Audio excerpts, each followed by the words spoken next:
राधे राधे। चलिए, आज के अध्याय में हम आपको बताएंगे कि देवताओं और ईश्वर की पूजा करने वाले मनुष्य किन किन लोकों में जाते हैं। मिलकर बोलिए, राधे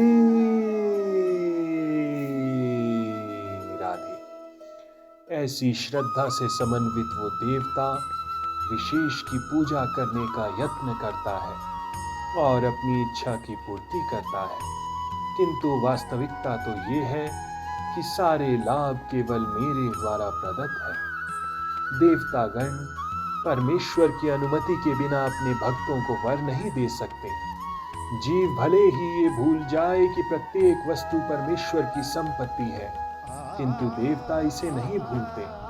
अतः देवताओं की पूजा तथा वांछित फल की प्राप्ति देवताओं के कारण नहीं होती, अपितु उनके माध्यम से भगवान के कारण होती है। राधे राधे। किंतु शुद्ध भक्त आवश्यकता पड़ने पर परमेश्वर से ही याचना करता है, परंतु वर मांगना शुद्ध भक्त का लक्षण नहीं है।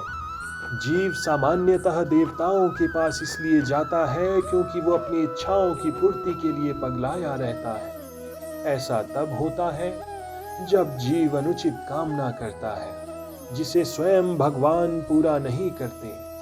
चैतन्य चरित्रामृत में कहा गया है कि जो व्यक्ति परमेश्वर की पूजा के साथ साथ भौतिक भोग की कामना करता है, वो परस्पर विरोधी इच्छाओं वाला होता है।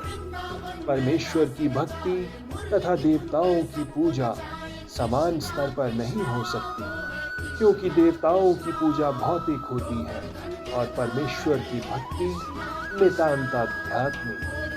जो जीव भगवत धाम जाने का इच्छुक है, उसके मार्ग में भौतिक इच्छाएं बाधक हैं।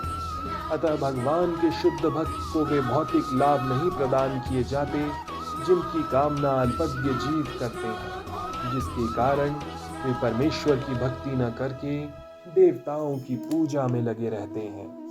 अल्प बुद्धि वाले व्यक्ति देवताओं की पूजा करते हैं और उन्हें प्राप्त होने वाले फल सीमित तथा क्षणिक होते हैं। देवताओं की पूजा करने वाले देवलोक को जाते हैं, किंतु मेरे भक्त अनंत मेरे परम धाम को प्राप्त होते हैं।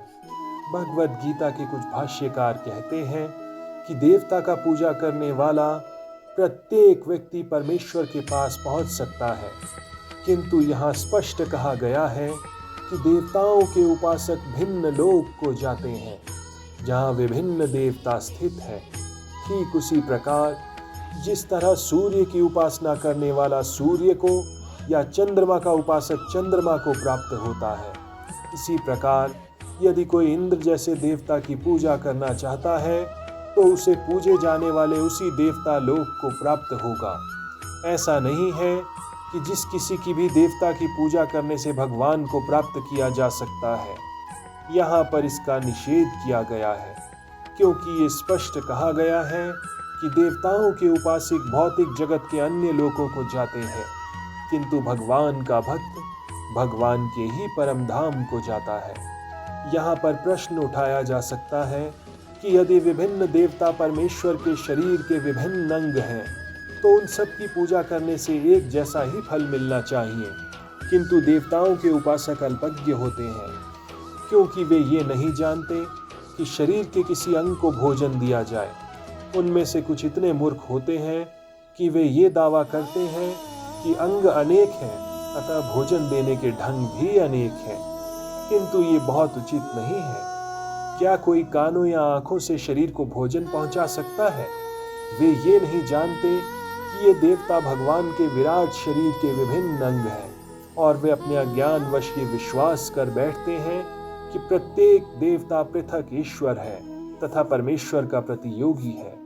न केवल सारे देवता अपितु सामान्य जीव भी परमेश्वर के अंश हैं। श्रीमद् भागवत में कहा गया है कि ब्राह्मण परमेश्वर के सिर हैं, क्षत्रिय उनकी बाहें हैं, वैश्य उनकी कटी तथा शूद्र उनके पांव हैं, और इन सब के अलग अलग कार्य हैं। यदि कोई देवताओं को तथा अपने आप को परमेश्वर का अंश मानता है, तो उसका ज्ञान पूर्ण है।